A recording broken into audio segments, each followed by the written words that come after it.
As the political struggle in Venezuela continues to make headlines, awareness is rising of the difficulties the people of Venezuela are facing each day. While this issue may seem distant for those at Robert Morris, members of our community have seen these troubles firsthand. My name is Pedro. I'm from Venezuela. Hello, I'm Maria Calcano, and I'm also from Venezuela, and I'm an RMU student. Maria Calcano is a senior early childhood and special education major here at RMU. She originally moved to the United States in 2014, seeking a safe environment for her education. Around this time, Venezuela was seeing major shifts in their economy. People began to see a lack of medicine and food, which drastically changed the environment in the country. I came here in 2014, and I didn't go back to Venezuela until 2016.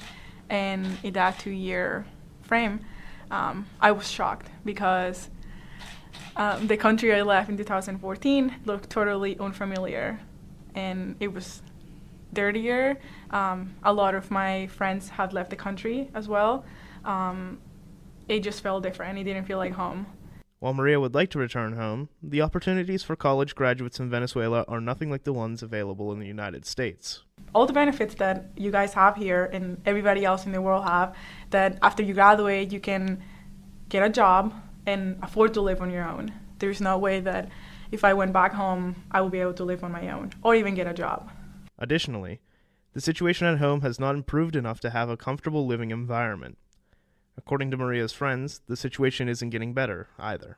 I still have a couple friends back home, and they say it's getting worse. And there's no food, as you mentioned, and medical supplies. So we see how a lot of people that are in the hospital are being Dying.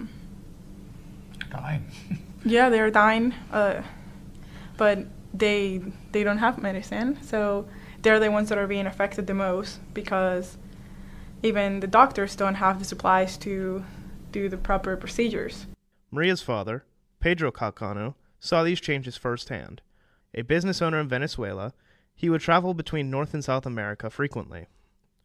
These trips weren't leisurely, as there were multiple dangers with traveling like this. I am a U.S. citizen, so it's very delicate for any U.S. American, the U.S. citizen, to go back and forth.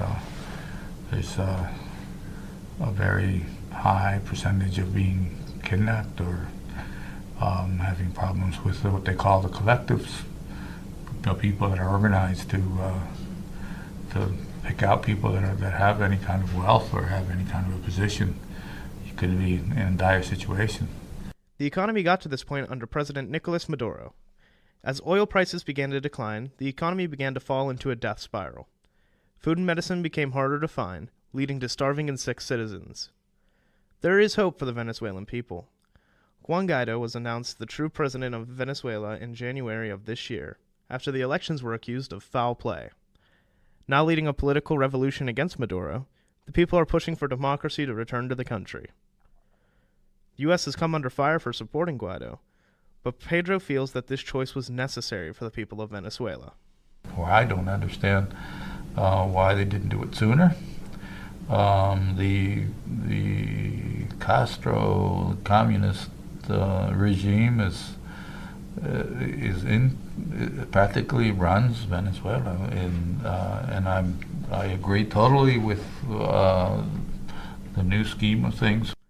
Pedro hopes that young people will value democracy and challenge it when it doesn't work correctly. With world awareness of issues like the one in Venezuela, future incidents won't happen. It's terribly, terribly important that kids, this generation, appreciate democracy. What is democracy? That there's got to be checks and balances, and that's what happened in Venezuela, and it's happening in a lot of parts in this hemisphere. And you have to be real careful. And you don't want to get a guy that's, how does a dictator get to be a dictator? Because there's no one overseeing what they're doing. As for Maria, she hopes that the people displaced by the conditions at home will return and rebuild the country as a true democracy. So I hope that everybody that's getting an education outside of Venezuela, when things get better, we all go back and help rebuild the country and bring all our inputs that we have seen all around the world and see how, if you have true democracy, it can work. For RMU Radio, I'm Garrett Roberts.